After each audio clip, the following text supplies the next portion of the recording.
Que le Ya estaba la interrumpa. grabación, ya estaba la otra grabación, sino que no es fácil, no es que se descargue y se manda, ¿no? Hay que subirla a YouTube, descargarla por el YouTube y ¿cómo se dice? Comprimirla y mandarla. Así es, toda una jarana. Por eso es que a veces ya ni tiempo me da. A ver, bien. Bueno, ya. Vamos a hablar ahorita sobre la fotosíntesis que se hace en un tipo de células procariotas como son las cianobacterias, llamadas antiguamente algas verdes azules. Ya ahora se sabe que no, que son cianobacterias, son un tipo de bacterias. Bien, ¿no? Entonces, uy, ¿dónde está Brunella? ¿Ya? ¿Dónde estoy? Por acá, ya. Ay, ay, ay. Perdón, perdón. Perdón. Aquí están, ¿no? Las cianobacterias hacen la misma fotosíntesis que hacen las plantas verdes, ¿no? Por ejemplo, tienen cloroplastos en su interior, ¿ya? Tienen cloroplastos que justo aquí pues solamente he colocado una línea de cianobacterias, ¿no? Realizan la misma fotosíntesis que las plantas verdes. Y tienen cloroplastos, correcto, que se encargan justamente eh, eh, de captar el CO2 y eliminar justamente oxígeno, ¿no? Entonces, este oxígeno que respiramos no solamente son de algas y no solamente es de plantas, no, también es de cianobacterias, ¿correcto? De cianobacterias. Bien, ahí está la diferencia entre fotosíntesis anoxigénica y oxigénica, ¿no? Las algas, la fotosíntesis oxigénica lo realizan las plantas, las algas y las cianobacterias, mientras que la fotosíntesis anoxigénica lo realizan las bacterias sulfurosas verdes, ¿ya? Bien, ahora sí. Pasamos a, bueno, la nutrición autótrofa por quimiosíntesis es aquella que las bacterias utilizan justamente la energía producto de la oxidación o de la reducción y sirve justamente para elaborar su propio alimento, ¿no? Ahí tenemos las bacterias nitrificantes, las bacterias sulfurosas, las bacterias férricas, las bacterias hidrógenas, ¿no? Que utilizan, si no es la oxidación, en el caso de pérdida de electrones, utilizan la energía proveniente de la reducción, es decir, de la ganancia de electrones, ¿no? Y elaboran, en este caso, las bacterias nitrificantes se encargan de ¿qué? De absorber el nitrógeno atmosférico que está en el ambiente y transformarlo ¿en qué? En nitratos, ¿ya? Y como ustedes saben, los nitratos pues son sustancias muy importantes para el desarrollo de una planta, son el abono de la planta. ¿Sí? Una planta que tiene un buen nivel de nitrógeno en el suelo va a ser una planta verde, una planta bonita. Cuando hay pérdida de nitrógeno, lamentablemente esta planta va a decaer, se va a enfermar. Ya, ahora, si las bacterias sulfurosas, ¿no? Oxidan, ¿qué? El ácido sulfídrico, ya proveniente a veces de la putrefacción, de la descomposición de alguna sustancia orgánica, y la convierten en azufre libre, como en los tiobacilios. Las bacterias férricas oxidan, ¿no? Es decir, hacen perder electrones, ¿ya? De las sales ferrosas, del óxido ferroso, lo transforma en óxido férrico, ¿ya? Y las bacterias hidrógenas oxidan, en este caso, hacen que el hidrógeno, ¿qué? ¿Qué fue eso? Oxidan justamente el hidrógeno molecular, ¿ya? Para obtener agua. Sí, no se ¿Alguien escucha. está Alguien está con el audio abierto o encendido, lo pueden apagar, muchísimas gracias. Bien, entonces, lo que decía sobre la nutrición autótrofa por quimiosíntesis, son aquellas bacterias que eh, que utilizan justamente la energía. Liz, no se le escucha. ¡Guadalupe! Alguien está con el audio Se abierto. escucha otro audio. Es Sí, Yolanda. hay alguien que está. ¿Quién está con el audio abierto que se escucha en la televisión? Ya, muchas gracias, gracias. Ya. Entonces, la nutrición autótrofa por quimiosíntesis es una nutrición en la cual las bacterias, ya, esto lo hacen las bacterias, utilizan justamente la energía que se libera cuando una sustancia se oxida o cuando una sustancia se reduce, ¿ya? Sí saben qué es oxidar, ¿no? Cuando una sustancia pierde electrones, y reducir cuando una sustancia gana electrones. Cuando una sustancia gana o pierde electrones, libera energía. Entonces, esa energía es absorbida por bacterias nitrificantes, por bacterias sulfurosas, por bacterias férricas o por bacterias hidrógenas que se encargan justamente de hacer que se forme su alimento, ¿no? Hacen su alimento, elaboran su alimento, pero utilizando esa energía. Dime, Clay, Profesora, las dime. bacterias bacterias férricas son las que también afectan a las frutas cuando se oxidan, ¿o no? Sí, sí, sí, sí, justamente ahí se pueden Cuando la observar. manzana cambia de color. Claro, ya, muy bien, muy bien, muy bien, sí, sí, sí. A ver, gracias, me hiciste acordar, ¿no? También en la sangre, ¿ah? Esas bacterias férricas también suceden a nivel de la sangre, porque la sangre también en la sangre también ocurre la oxidación, es decir, las sales ferrosas se transforman en sales férricas, se oxidan. Es decir, hay un proceso de oxidación a nivel de glóbulos rojos, imagínense. Entonces, ahí también liberan energía. Y si estuvieran esas bacterias, justamente viven de eso, ¿no? Pero bueno, en el cuerpo es muy difícil que esas bacterias férricas sobrevivan. Esas bacterias férricas mayormente están en el ambiente, ¿sí? Están en el ambiente. Por eso, ejemplo, cuando una manzana yo la muerdo y la expongo en el ambiente, lo que hace es oxidarse, es decir, las bacterias férricas ya justamente actúan ahí. Elaboran su alimento utilizando la pérdida de electrones que ocurre allí cuando uno ya comienza a deteriorar la manzana, ¿no? Entonces, cuando la manzana se es mordida o comienza a malograrse, comienza a perder electrones.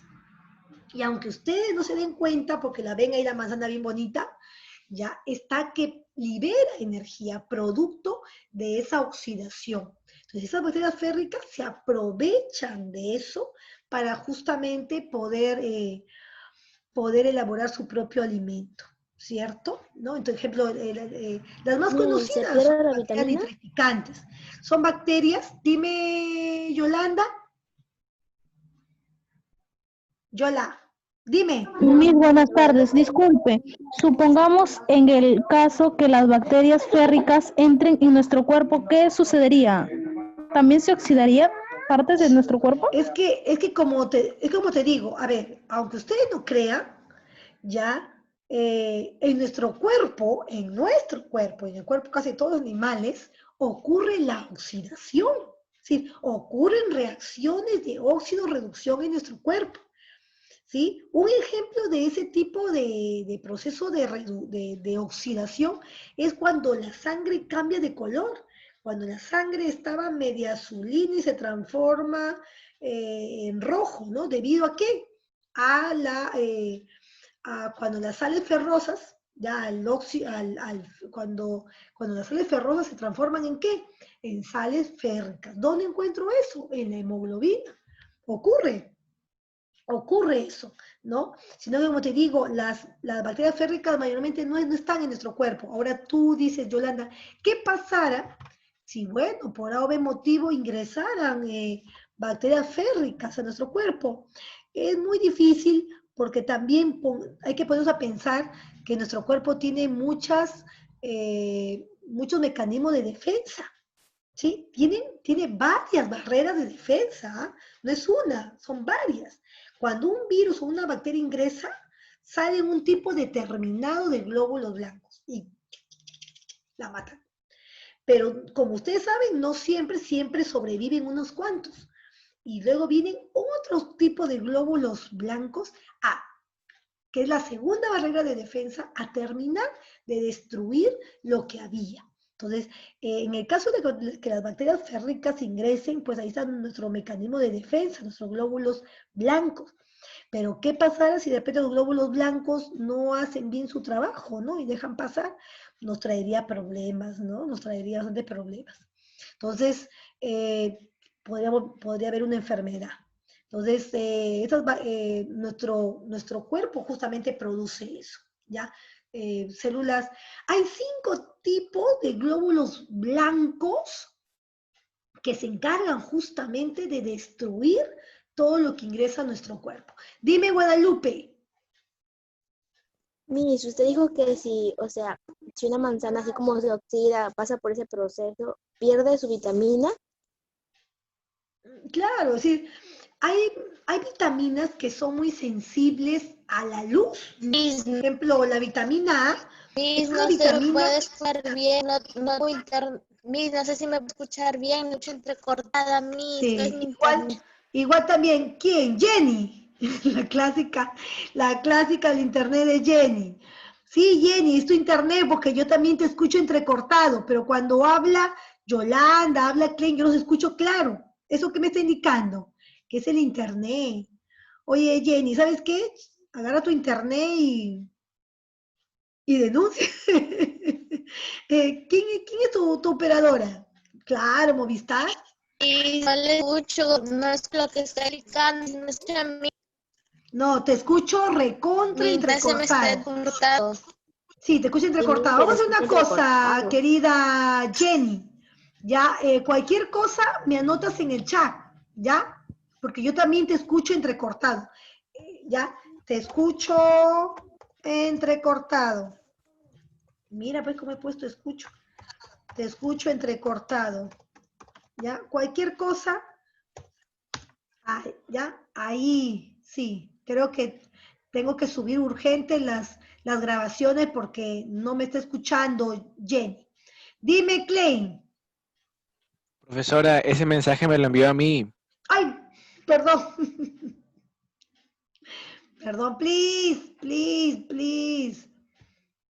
¿Qué dice? Ah, que para Klein. Perdón, le he puesto en privado aquí. El participante soy el anfitrión, todos en público. Todos en público, ya está. Enviar a Klein, no. ¿Dónde estoy hablando? No, todos en la reunión, ya. Listo, ahí está. Ya. Cualquier cosa, cualquier situación por el chat. Por el chat. Ya, listo. Continuamos entonces. Ahora sí. Pasamos a la nutrición heterótrofa. Yolanda, dime. Miss, ¿le puedo decir cuáles son los 5 tipos de glóbulos blancos? Ah, ya, los tienes. Ya, dime. Sí, neutrófilos. Neutrófilos. Ah, ya. Neutrófilos. Monocitos, ¿Sí? basófilos, Basófilos. eosinófilos Eosinófilos.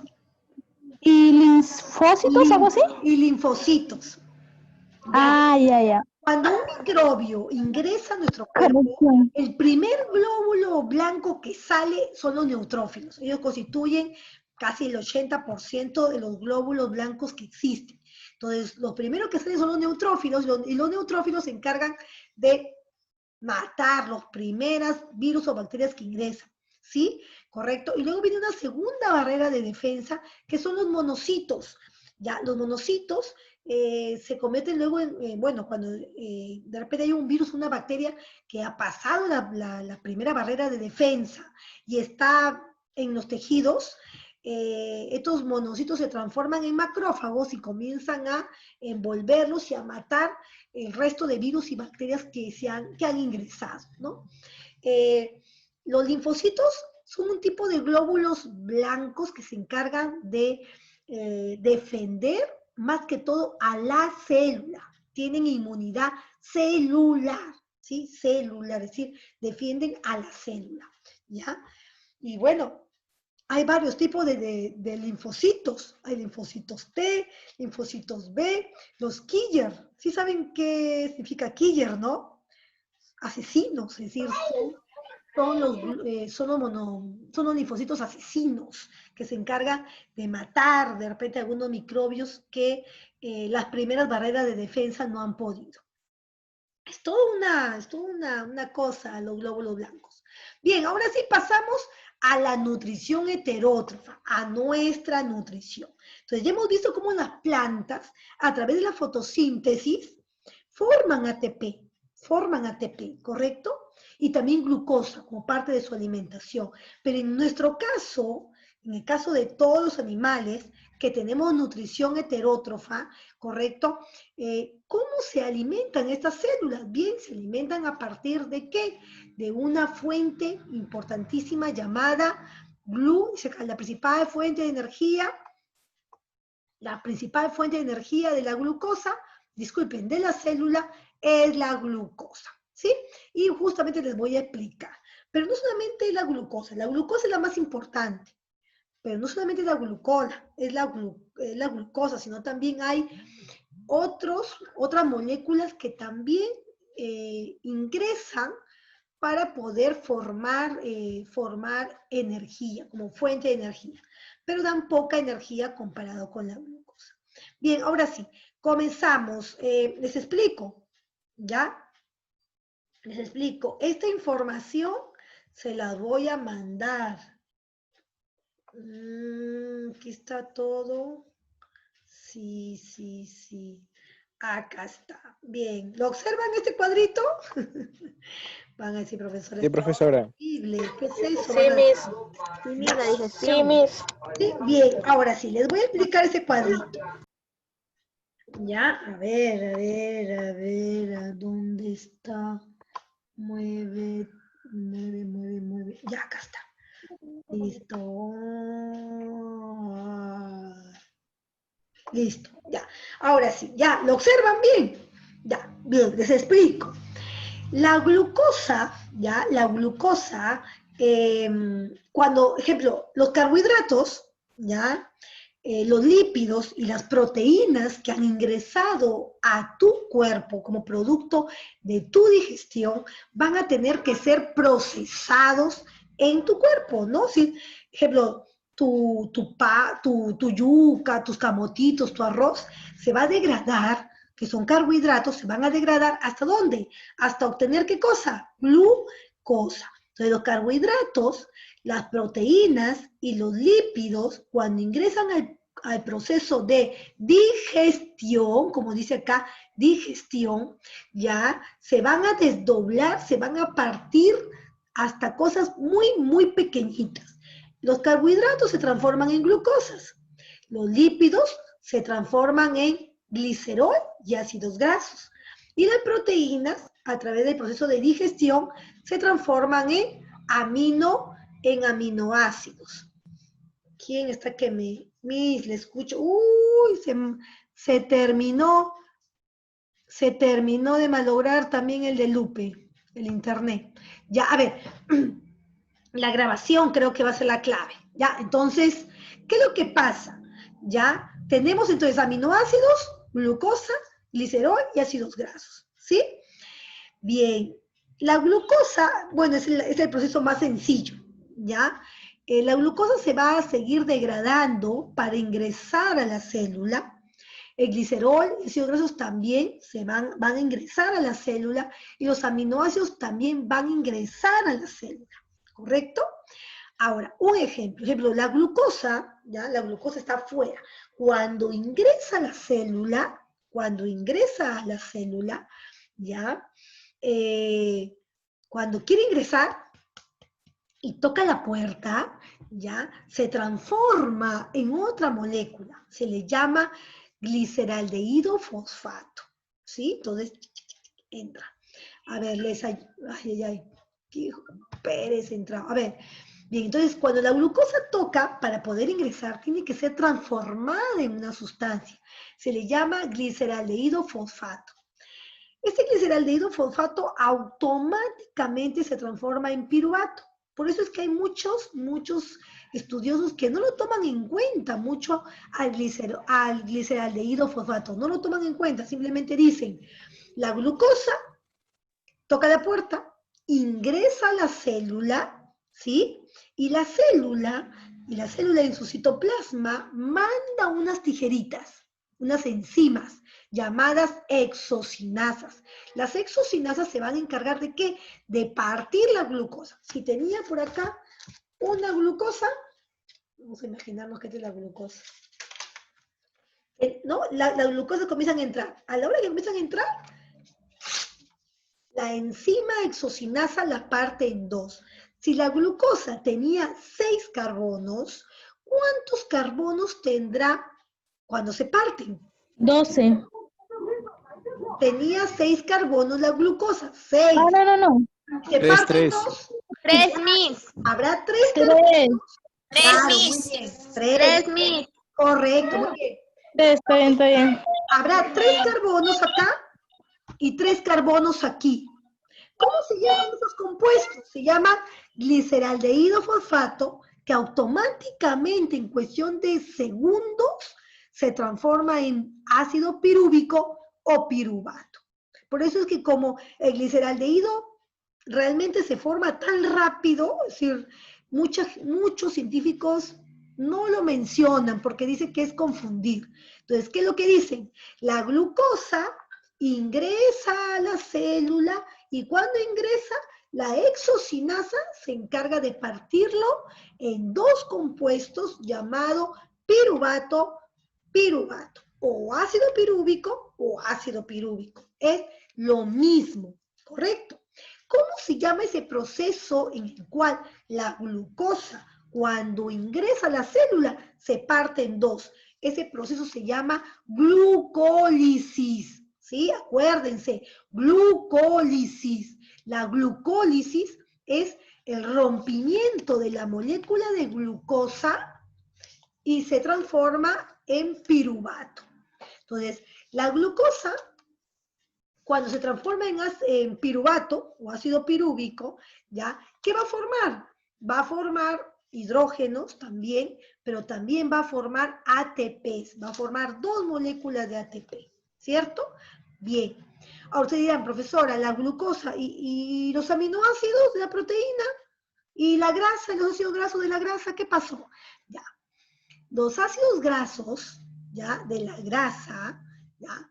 Ellos no hacen glucólisis, sino se desdoblan, se parten a través de un proceso llamado beta-oxidación, ¿sí? Estas moléculas, ¿ya? Que se produzcan en la beta-oxidación, ¿ya? Van a ingresar de frente a la respiración aeróbica, a la respiración con oxígeno. Entonces, a ver, para que me entiendan, a ver, creo que primero mejor explico solamente la glucosa. Y ya, mejor explico así, mejor explico solamente la glucosa y después ya cuando ustedes hayan aprendido bien la glucosa, les digo dónde entra el resto. Ya, mejor así. Les explico entonces. Fácil. Como producto de la digestión, los carbohidratos se han transformado en glucosa. Carbohidratos son las harinas, ¿no? Los almidones, ya los dulces, todos son carbohidratos, se transforman en glucosa. La glucosa toca la puerta y le dice, ¿sabes qué? Quiero ingresar, ¿no? Y la célula dice, pucha, no, ¿sabes qué? Ya entra, pero te voy a partir en 2, tú eres demasiado grande. Y a la hora que la glucosa entra, la exocinasa, que son como unas tijeritas que están en el citoplasma, agarran y la parten en 2 y la transforman en ácido pirúvico.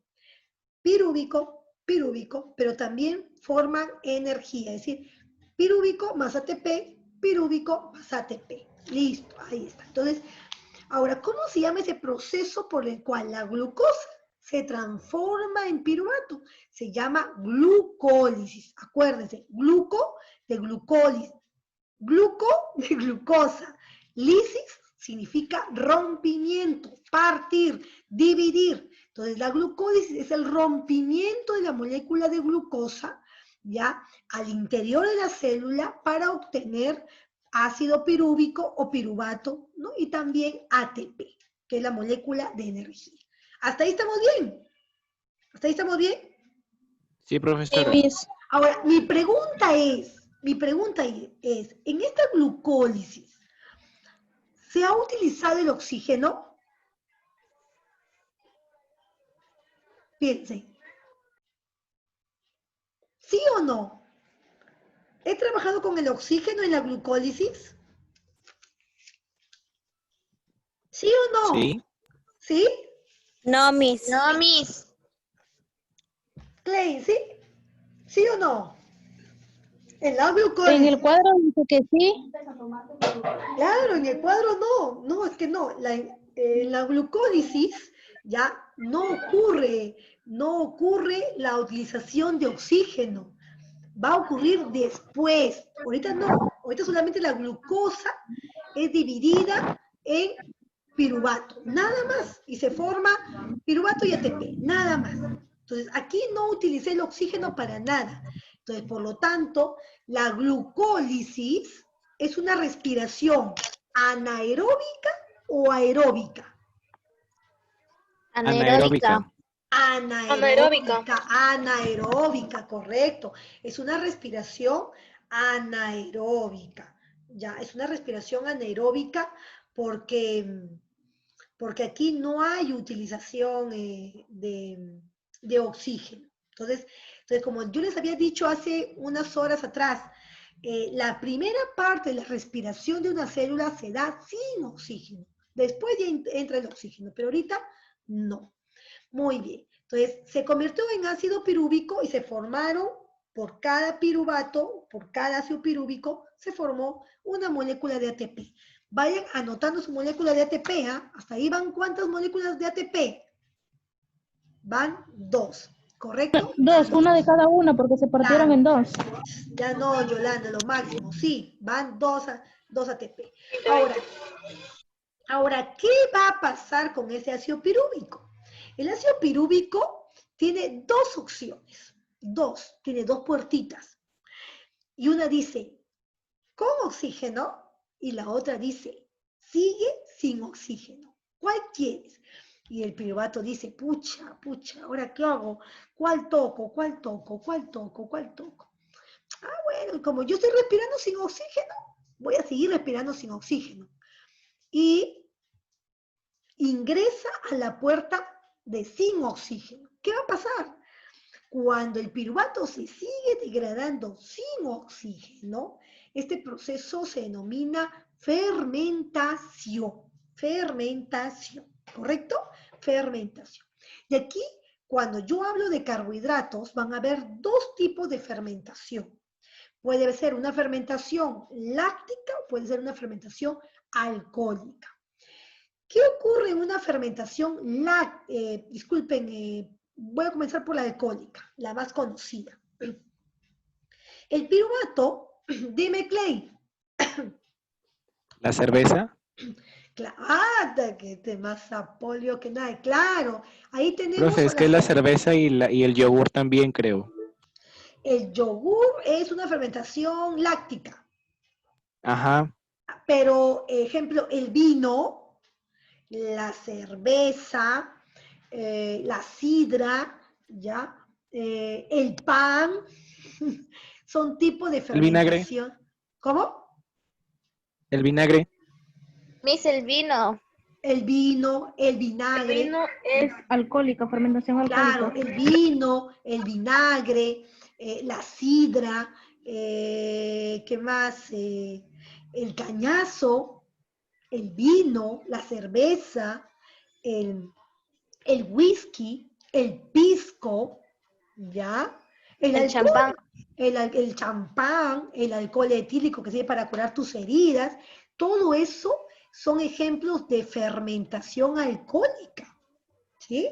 ¿Ya? El pisco, todos son fermentaciones alcohólicas. ¿Qué sucede? Ya el piruvato, ya es decir, la glucosa se ha transformado en piruvato. Ese piruvato va a querer respirar, pero como no tiene oxígeno, porque le hemos cerrado la botella, ya va a comenzar a respirar sin oxígeno, ¿sí? Sigue su respiración anaeróbica. Y producto de esa respiración, Yolanda, Jenny, tu micro. Yolanda, Jenny, tu micro. Ya. Entonces, como producto, ejemplo, el piruvato, ya, va a seguir degradándose sin oxígeno. Entonces, ahí, ¿quién interviene? Interviene una enzima que se llama anhidrasa carbónica. Acuérdense de anhidrido carbónico. Yo siempre me acuerdo de eso. Anhidrido carbónico, le pongo anhidrasa carbónica. Entonces, ¿qué va a pasar? Esta anhidrasa carbónica va a coger al piruvato, que tenía 3 carbonos, y lo va a transformar ¿en qué? En etanol, que tenía ¿cuántos carbonos? A ver, química orgánica. ¿Cuántos? 2, ¿ya? Y usted dirá, profesora, 2, pero me sobra algo, ¿sí o no? ¿Qué me va a sobrar? El O, el Claro. OH. ¿El OH? ¿El OH? No, a ver, el piruvato tenía No, 3 pare, profe, le carbonos. escuché entrecortado. ¿Qué dijo? A ver, el piruvato tiene 3 carbonos, ¿correcto? Ya.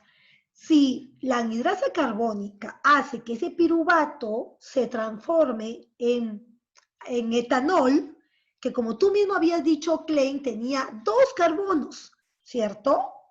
Entonces, ¿cuántos carbonos me están sobrando? El piruvato tenía 3. Y la anhidrasa carbónica... Sobra 1. Claro, muy bien. Sobra 1. Claro, sobra 1, ¿no?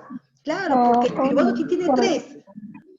Pero la anhidrasa ha hecho que se transforme en etanol que tiene 2 carbonos. Entonces, para que sean iguales, se supone que hay un carbono. ¿Y saben de dónde se forma ese carbono? Es el CO2. Acá está, ven, CO2. El CO2, ¿cuántos carbonos tiene? Vean bien la fórmula. CO2, ¿cuántos carbonos tiene? 1, correcto. 1. Claro, el CO2 tiene un carbono y 2 oxígenos. 2 oxígenos. Pero tiene un solo carbono. Entonces, cuando el piruvato se sigue degradando sin oxígeno, ¿ya? La anhidrasa carbónica hace que entre en el proceso de fermentación y que ese piruvato se transforme en etanol, que es el alcohol, y en CO2. Y ese CO2 ustedes lo pueden ver, por ejemplo, cuando abren el champán. Han visto que abren el champán y sale un gas, ¿cierto? Sale ¡pum! Sí. Ya, ese es el CO2, pues, es el CO2. Cuando ustedes abren la cerveza, ¡pum! ¿Cierto? El CO2, ¿no? ¿No? En algunos casos profe, yo no hay abierto más cerveza. CO2. Ejemplo, hay fermentaciones donde el CO2 es más pronunciado que en otros. Ejemplo, en el whisky, en el pisco, o hasta en el vino, hay poco CO2. En cambio, ejemplo, la chicha, el champán, ¿no? Tienen altas concentraciones de CO2. Tú ponga en una chicha una semana y ábrela. ¿No? Re bien, sí. Dale volando. Pero, Miss, Dime. Cuando, por ejemplo, pones la chicha en una botella, podría explotar o no, Claro, cuando tiene mucho tiempo. Claro, se deja mucho tiempo, revienta, pues. No, es decir, más que todo, ¿cuándo se puede hacer, ejemplo, el CO2 es un gas que puede estar allí. Puede, como ustedes saben, las propiedades de los gases, ya, es de poder comprimirse, pero también de poder expandirse. Entonces, cuando está sin movimiento, esos gases, ese CO2 está en compresión, está comprimido, no hay ningún problema. Pero ¿qué pasa cuando yo le aplico movimiento, le aplico energía cinética? Entonces, esas moléculas de CO2 van a comenzar a moverse, ¿sí? Y van a dejar de comprimirse, ¿para qué? Para expandirse. Entonces, allí sí puede suceder que reviente. No solamente revienta chicha, revienta la cerveza, ¿no? Revienta el vino y revientan varias cosas. Ejemplo, pero cuando tú le has aplicado una energía cinética, un movimiento, mientras no, esos gases permanecen en su propiedad de compresión, ahí comprimidos. ¿Se han dado cuenta cuando abren el champán? revienta, ¿no? Y dice, ¿pero por qué? Pero te das cuenta que cuando sale más espuma, cuando yo muevo, ¿cierto? Cuando, ay, disculpen la mano, cuando muevo la botella y se expande. Dime, Clay. También la gaseosa puede ser cuando la agitas mucho, Ya, la destapas y ¡pum! Es por claro, el gas, claro, Miss. claro, pero miren, hay un caso especial con la gaseosa. La gaseosa El no gas. es una fermentación, no es un proceso de fermentación alcohólica, no. Lo que pasa con la gaseosa es que se le echa agua carbonatada. Al igual también Estoy que en clase. Ya, todos nos enteramos. Bien, continuamos. Entonces, ejemplo, agua carbonatada. Ejemplo, a la gaseosa se le echa agua con CO2. ¿Sí? Es algo muy diferente a la chicha. Porque yo la chicha, es decir, para yo hacer chicha, ¿qué es lo que hago? A ver, ¿alguien sabe cómo se hace la chicha? Mi Señora papá, chichera. A ver, Klein, ¿tú sabes cómo se hace chicha? Con calzón. La chicha que eh, sea. ¿Quién sabe? A he ver. visto que ¿La de Jora? remojan el maíz. La chicha morada es como el maíz negro, morado. Chicha morada. Estamos hablando de fermentación. Profe, Otra Ah, chicha, con Jora calzón se de compra, soya. Ya, Miss. a Es ver. como un frijolito, la Jora. Ya, un Dijo toque, un cualquier toque. chicha, güey. Ya. ¿Quién me habló sobre la chicha morada? ¿Quién ha sido de verdad? Víctor. ¿Víctor? Oh, bien mala eres, ¿no? o él creo que fue. No, Oye, no. oye, mis 20 años de eso, pero buena, sí, en parte el error es mío, porque yo no he dicho qué tipo de chicha, he dicho, ¿saben hacer chicha? ¿Cierto? O yo he dicho qué tipo de chicha. No, Miss, usted dijo cualquiera. Ah, O entonces, Eso cualquiera. sí. Claro, claro. pero bien, ¿ah? Porque ahora sí puedo corregir y puedo decir, disculpen, era la chicha normal, ¿no? Sí, era la chicha por fermentación, no era la chicha morada. Pero bien, más bien, gracias, a ver, Válido su punto. gracias. ¿Quién fue? ¿Quién Más fue el un punto. observador? Dime, Klein. profesora, pero la chicha morada también si la dejas muy guardada fermenta. Claro, también por eso que, pero más que todo, nunca la tomamos casi fermentada, si no la tomamos. Miren, hay algo importante aquí. Todas las células vegetales, correcto, ¿ya? Tienen la capacidad de